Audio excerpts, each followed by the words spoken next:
तारा गिरे देखो भुइयां जी।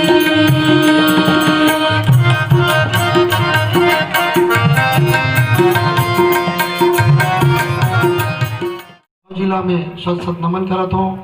अपन तरफ से, अपन जम्मू संगवारी के तरफ से बोला श्रद्धांजलि अर्पित करत हो। शायद 11-12 साल के रहे हूँ जब तुम मतदाता सूची में नाम घलो नहीं आ रही से, तबले आदरणीय पुकेश्वर भैया बैठे हैं, आदरणीय ताम्रध्वज जी जो नोटे में वोरा जी के कार्यकर्ता हो, सब सियान मन एरिया के पार्टी के बागडोर संभाले। मैं बहुत कुछ दाऊ जी के बारे में अनुभव करे हूँ और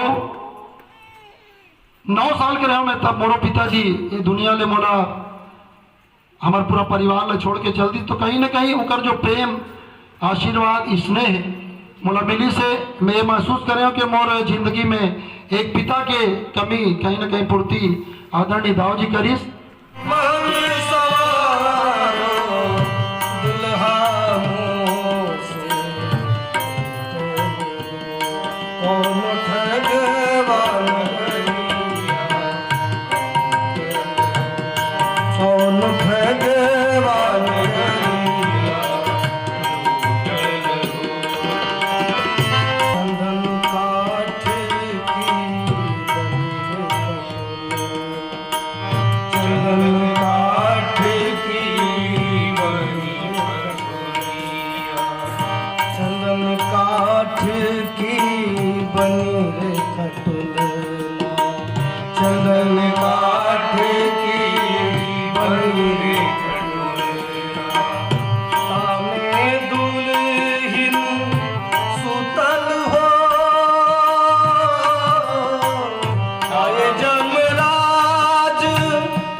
वो राम कथा सुनने के लिए नीचे बैठे। हमने बहुत सुना था कि वो लोक कला क्षेत्र के महारथी हैं, वो शास्त्रीय विधा के महारथी, वो छत्तीसगढ़ के जाने माने तबलिस्ट हैं, राम कथा के चिंतक हैं। जैसा आपने कहा वैसे ही राजनीति में भी उनकी बहुत ऊंचाई है, फिर भी इतनी विनम्रता उनके जीवन में हमने देखा। मानो ऐसा लगता है कि कोई व्यक्ति जिसमें एक गुण हो, 2 गुण हो, लेकिन गिने तो भी ये 5 उंगलियां कम पड़ती है। उनके व्यक्तित्व को दुर्लभ अद्वितीय व्यक्तित्व के वो धनी थे और जाने चले जाते हैं कहाँ, दुनिया से जाने वाले। कोई ढूंढे कैसे उनको, नहीं कदमों के निशान। तो एक छोटा सा गीत में श्रद्धांजलि के रूप संदेश हो, चिट्ठी न कोई संदेश, जाने वो कौन सा देश जहाँ तुम चले गए। चिट्ठी न कोई संदेश, जाने वो कौन सा देश जहाँ तुम चले गए, जहाँ तुम चले गए। इस दिल को लगा के जाने वो कौन सा देश जहाँ तुम चले गए, जहाँ तुम चले गए।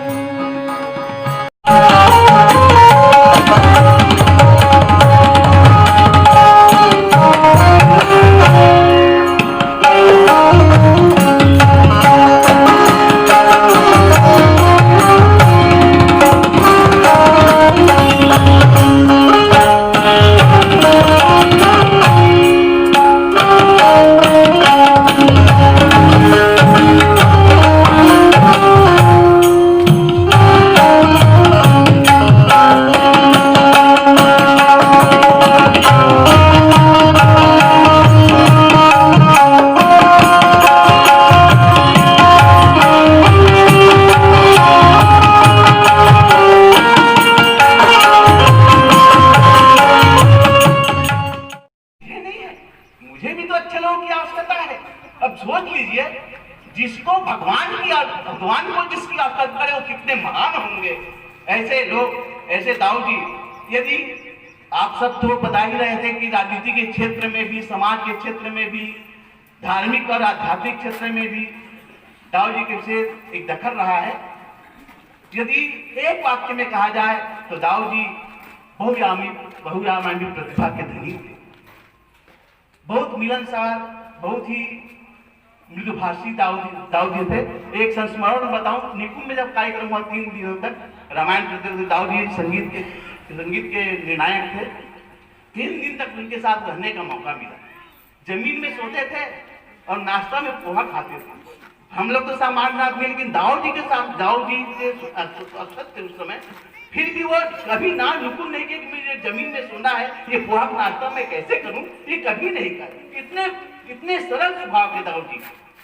और उनके बारे में क्या कहा जाए, विभिन्न मंचों में मैं तो प्रतियोगी के रूप में भी उनके सामने रहा और उनके साथ निर्णायक भी बना। लगातार वो चलते रहे। भरत दाऊ बैठे हुए हैं। कुछ महीने पश्चात उनके गांव में, शायद उनको स्मरण है कि मैं नहीं बता सकता, कोड़िया में 79 में एक बड़ा विराट यज्ञ हुआ। शांतिकुंज से टोली आई थी, उसमें डॉक्टर नेमा आए थे, हटा वाले। मैंने दाऊ जी से आग्रह किया, दीक्षित हो जाए तो बड़ी कृपा होगी। दाऊ जी ने वही दीक्षा लिया, कोड़िया में दीक्षा लिया। तब से वो हमारे साथ सहायक थे। अरे संस्मरण तो इतने हैं कि रात बीत जाएगी, हम सुना नहीं पाएंगे और आप सुन नहीं पाएंगे। 1986 में एक बहुत बड़ा यज्ञ रूप में हुआ गंज मंडी में। तब वो मंडी अध्यक्ष थे, उसमें कलेक्टर थे प्रशांत मेहता और एसएसपी थे डॉक्टर चौबे। प्रशांत मेहता ने कहा, गर्मी का दिन है, बच्चों की पढ़ाई है, हम आपको भूमि नहीं दे सकते यज्ञ के लिए। उस जमाने में 108 कुंभ यज्ञ मतलब आपका अश्वमेध यज्ञ, इतना विराट, उसका मैं संयोजक था, संचालक था। मेरा कलेजा बैठ गया, भगवान 1.5 महीना तो यज्ञ को बचे हैं, अब ये कलेक्टर बोल रहे हैं कि हम जगह नहीं देंगे, कहाँ जाए। ऐसे 24 साहब के पास गए, हमने कहा पूरी ग्राउंड दे दो, बोले हम नहीं दे सकते। मुख्यमंत्री थे मोतीलाल वोरा, उनके पास गए, उन्होंने लिख दिया परमिशन भी ग्रांटेड। चौबे ने फेंक दिया कागज, कहा लोकल एडमिनिस्ट्रेशन मेरी जिम्मे है, भूमि पूजन की जगह नहीं था कहीं। तब मैं भरी दोपहरी में पाम्पलेट छप गया था, लोग आना शुरू हो गए थे, कहाँ बिठाया। मैं दाऊ जी के पास आया, मैंने कहा दाऊ जी लाज बचानी है, जगह चाहिए। बोले कहाँ पर यज्ञ करना है? बोले मैं मंडी खाली करवा देता हूँ। इतिहास गवाह है, हिंदुस्तान के इतिहास में शायद ऐसा कहीं नहीं हुआ होगा कि धार्मिक आयोजन के लिए कोई मंडी अध्यक्ष मंडी खाली करवा दे, लेकिन वहाँ शहर दिल इंसान, उसने मंडी खाली करवा दिया और वो विराट लेके वहाँ संपन्न हुआ। ये गायत्री परिवार इतना ऋणी है उसका। मैंने शांति को फोन मिलाया तो माता जी ने कहा, बेटा हम श्रद्धेय दाऊ जी के प्रति, हम उनके प्रति हम बहुत, हमारी आदर का भावना है और हम हमको शुभकामना देते हैं। गायत्री परिवार उनको सदैव ऋणी रहेगा। तो मैं ज़्यादा कुछ नहीं कहूँगा। उनके द्वारा फिर हम क्षेत्र में गए, हर जगह, चाहे वो कोगड़ी हो, कुड़िया हो, हनौदा हो या कोठिया हो, यहाँ से लेकर अंडा तक हर एक गाँव में गायत्री परिवार की स्थापना हुई उन्हीं की कृपा से। प्रभाव उनका था, हम तो नाम हमारा हो जाता था। बोलता विनोद जी ने ये किया। अरे विनोद जी अगर राम दाऊ अगर उनके जीवन में नहीं आए होते तो विनोद जी क्या कर सकते थे? श्रेय उनको जाता है। जीवन भर व्यक्ति हमेशा श्रेय बांटा है, श्रेय अपने साथ चिपकाया नहीं। उन्होंने कहा कि भाई आप कर लो। और सबसे बड़ा कठिन होता है प्रभावदान, जो उनमें कूट कूट के भरी थी, अपना प्रभाव दे देते थे। ले जाना, मैं बोल देता हूँ, अरे कच्चा चावल के चल, मैं बता दूँ अपने प्रभाव से ना जाने कितने कुंटल चावल वो यज्ञ में, हमको पता ही चला कहीं से चावल आ रहा है, कितना अनाज लगा होगा। ये दाऊ जी की कल सुबह।